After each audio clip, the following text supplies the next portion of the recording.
Welcome to the impending doom of Utopia.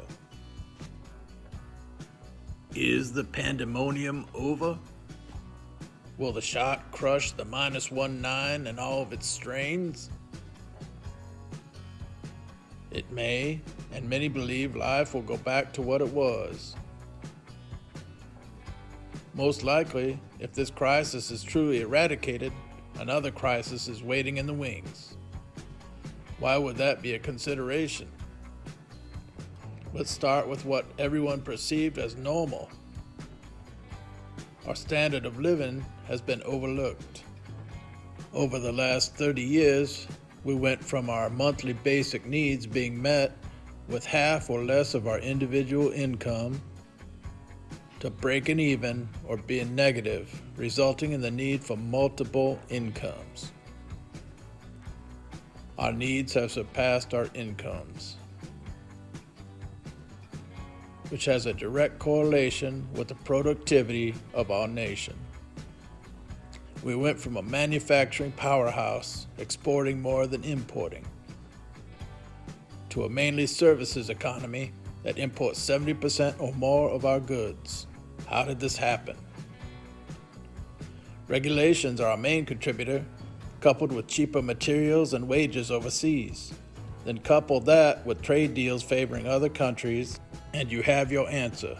Our economy is in free fall. The moment we crossed that 50-50 line in manufacturing and export, that was the moment wage stagnation began while goods and services continued escalating.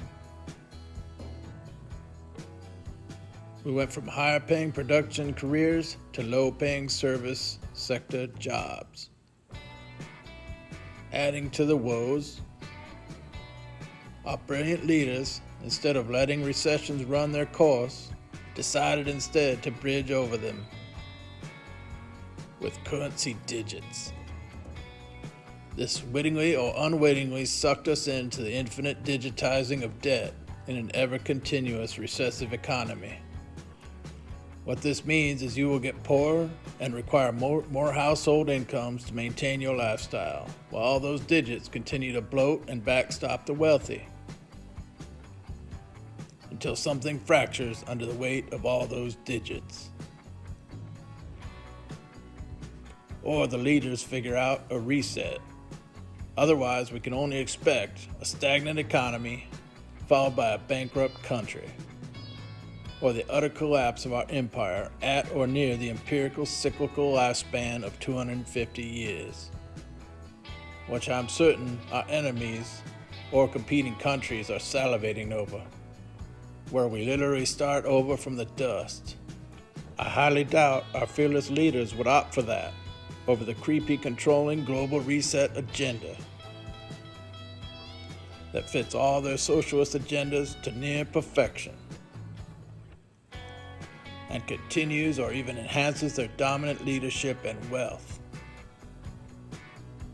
fulfilling all the goals from their fictional climate fantasies to unsustainable energy agendas to total monetary population control, all while handing over more and more authority over our nation, its resources, and its future to the rest of the world. We are on a sinking ship unless we give up control and tie on to the rest of the slightly more buoyant ships of the world. At which point, the planners will designate who grows what, who manufactures, and all involved will have to agree on the agendas in whatever New World Accord Global Federation is born.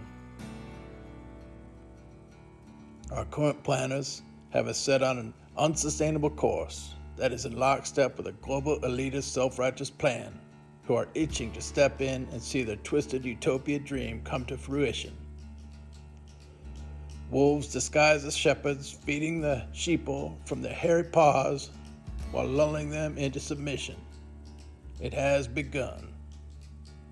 Be ready for crisis after crisis until all are begging for whatever utopia is promised, when everyone is hooked on the government feed.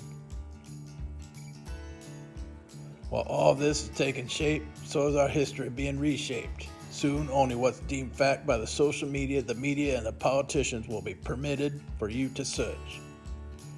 Thus and henceforth, We are not ever going back to something normal, nor will a shot stop the economic crisis. 2020 was just a prelude to the coming upheaval of an empire. Hold on to the ship of freedom and independence as long as you can.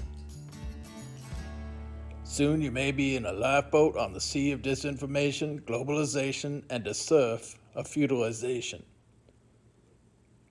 Be independent or become a dependent. Have your own needs and goods stored. Have your mind, body, and soul ready for what is to come. Pray, love, and live. Thanks for watching.